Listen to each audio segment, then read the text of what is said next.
fatigué. Retour avec vous, François, ce matin sur cette semaine très compliquée, pour ne pas dire totalement ratée, pour Emmanuel Macron et la majorité. Oui, alors, vous savez, les amis, sur l'échelle de Richter des semaines politiques ratées, cette semaine pourrait être au niveau 7, c'est-à-dire tremblement avec dégâts. 7, c'est ça, Oui. La codification, tremblement avec dégâts. Vous savez qu'Emmanuel Macron voulait absolument sortir du sanitaire, et il voulait en sortir en refaisant de la politique. En 1, sur le plan purement politicien électoral, en 2, sur le plan sécuritaire, on s'en souvient, avec l'interview fleuve au journal Le Figaro. Et bien sur ces deux plans, cette semaine est totalement ratée. D'abord, on commence par les régionales.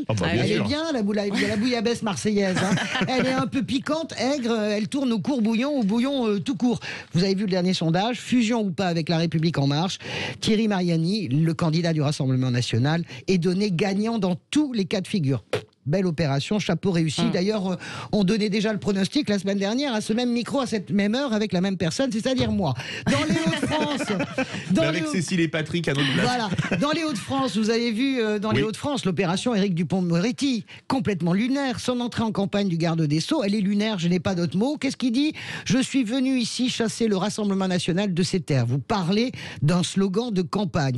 Et en sous-titre, il faut quand même lire, je suis venu ici pour faire chuter Xavier Bertrand. On ne parle pas non plus, nous sommes d'accord, de l'invraisemblable affaire de l'affiche avec la candidate voilée, l'affiche dont n'était même pas au courant le patron de La République En Marche. Et sur le pass sanitaire, évidemment, plus récemment, le vote contrarié du MoDem montre la fragilité d'Emmanuel Macron. On a vu que François Bayrou, lui, était contrarié par Emmanuel Macron depuis de longues semaines, contrarié notamment sur la proportionnelle. En réalité, Bayrou n'a plus l'oreille du chef, ce qu'il avait depuis quelques années.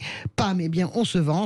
À l'Assemblée nationale, on fait un petit vote contrarié. Tout ça dit surtout que on se rappelle au bon souvenir du champion et que la majorité de Macron est encore très fragile. Et sur le front de la sécurité, Françoise, vous dites ce matin... pas mieux. Ah bah écoutez, parlons-en de la sécurité. La conversion tardive d'Emmanuel Macron sur un discours ultra sécuritaire mécontente à peu près tout le monde. Parce qu'à droite, on dit quoi ? C'est insincère. Il se réveille après, à peine un an avant la reconduction de son mandat. C'est insincère et c'est trop mou. Et puis à gauche, qu'est-ce qu'on dit ? Eh bien, c'est trop dur, c'est trop cynique pour la gauche. Voilà comment, finalement, on déplaît à tout le monde. Et puis, il y a également le défi que lui posent ces tribunes de militaires. Je vous rappelle quand même qu'Emmanuel Macron est chef des armées. On l'oublie de le dire, le président de la République est chef des armées. Ces militaires-là lui lancent un véritable défi. Et puis, il y a, je vous le redis, Éric Dupond-Moretti, ça pose un véritable problème.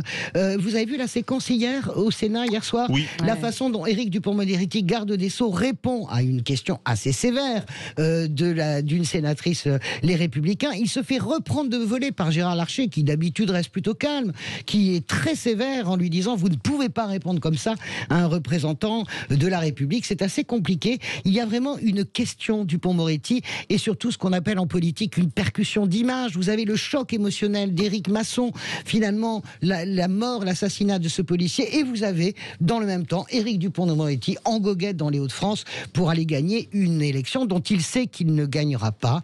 Résultat des courses, je vous le disais, une semaine ratée, une semaine hors sol, une semaine crépusculaire.